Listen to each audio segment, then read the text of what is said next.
He lives and breathes politics. His name is Matt Canavan. He's an LNP Senator for Queensland. Good to talk to you, Matt. Look, Annastacia Palaszczuk has put the fear of God into some children, no doubt, and some parents in Queensland. How can she repair that damage? Well, she can repair that damage, Chris, by speaking about the facts. She has been fear-mongering here, and let's face it, this was a desperate attempt to inoculate herself against the legitimate criticism of the hypocrisy of her border restrictions. This is what makes this worse. This was not just some slip of the tongue. This was not just an odd mistake.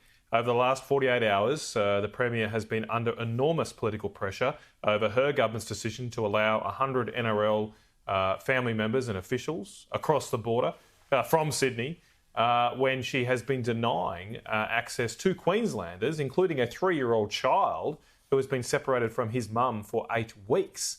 And he's been crying on the phone to her. So she was under all this pressure, and suddenly she's flipped the switch to fear and put out misleading facts here, misleading statements about the impacts of coronavirus on children. Yesterday, she went as far as saying that she effectively won't open the borders until every child in Queensland is vaccinated. Every child. Now, I know I've been contacted by hundreds of Queensland parents extremely angry about this because, in my view, it is not our government's role to tell us as parents what our children should have as a medical procedure. That is up to parents, and it will remain up to parents. But effectively here, the Premier's trying to blackmail parents and saying, hey, we're not going to open back up, we're not going to get our world back to normal unless you get your kids vaccinated. That is contemptible because she's doing this, she's using children as a human shield to try and protect herself from legitimate political criticism. You see, I think this is reprehensible, and throughout this pandemic I've found plenty to praise and criticise from leaders of both major parties. You can be bipartisan in looking at this issue and still find aspects of various premiers that you can criticise and praise. What I've been shocked at here, though, is this is so obviously reprehensible, so obviously it's fear-mongering based on misinformation. Yet no one from the Labor side has called it out. Why can't we at least see some federal Labor leaders we don't expect them to go on a mad attack against Annastacia Palaszczuk, but they should call upon her to stick to the facts and reassure her community. Well, it's because the modern Labor Party is not an authentic group of people. They close ranks, Chris. You never really hear them criticising each other. Sometimes I am critical of my Liberal and National colleagues. I've been critical of Liberal and National state governments and their response to coronavirus. But you don't get that authenticity on the Labor side because it is a manufactured structure now. It's like the Spice Girls of politics. They're not real people, or they at least don't speak like real people in public. I should say, behind the scenes, they're nice people. Behind the scenes, they're fine. You can talk to them, they can have a laugh. But in front of the camera, they're never really upfront with you.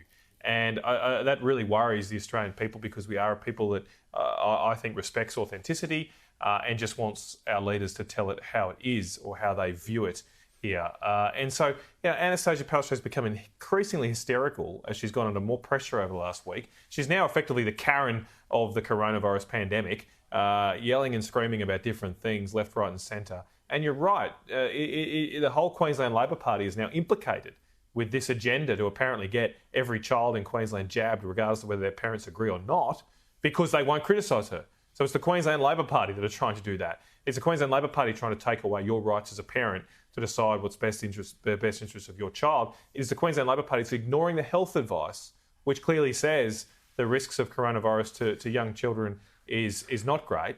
And there's not a single vaccine in the world yet, in the developed world at least, that's approved for use for children under the age of 12 years. And all the evidence says they don't need it, blessedly, because they don't get sick. So, you're right, because Annastacia Palaszczuk wasn't criticised by her own side yesterday. She's doubled down today, and now this fear-mongering becomes the de facto sort of Labor position in one state, which is really terrible because it's frightening people based on misinformation. Just on one aspect of that, you mentioned Little Memphis. So we're told by the Chief Health Officer in Queensland today that's all sorted, that he can come back to Queensland, be reunited with his family. But she says there was no rejection, there was no application had been attempted. Have you been able to get to the bottom of that, whether or not there was an official rejection previously?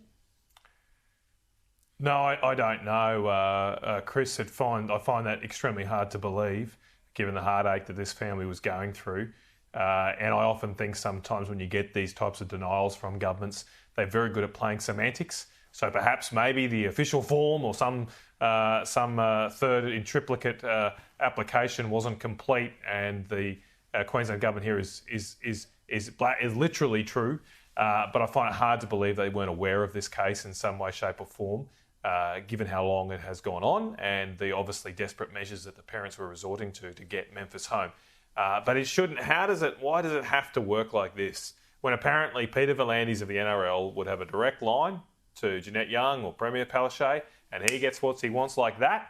Yet an average Queensland family is made to jump through all these hoops and then only gets the right answer when they're splashed on the front of the Courier Mail and embarrass the whole Queensland government. I know of other cases that I'm trying to push for here to get exemptions. Yeah, we've pushed for a few on this program too. It's extraordinary what you have to do. They need to fix them up. They've had 18 months here to get their systems in right to make sure that any restrictions, even in my view unnecessary restrictions they impose, do not impose undue heartache on fellow Queenslanders, and they still can't get these things right. Yeah, fair point. Thanks for joining us, Matt. I appreciate it.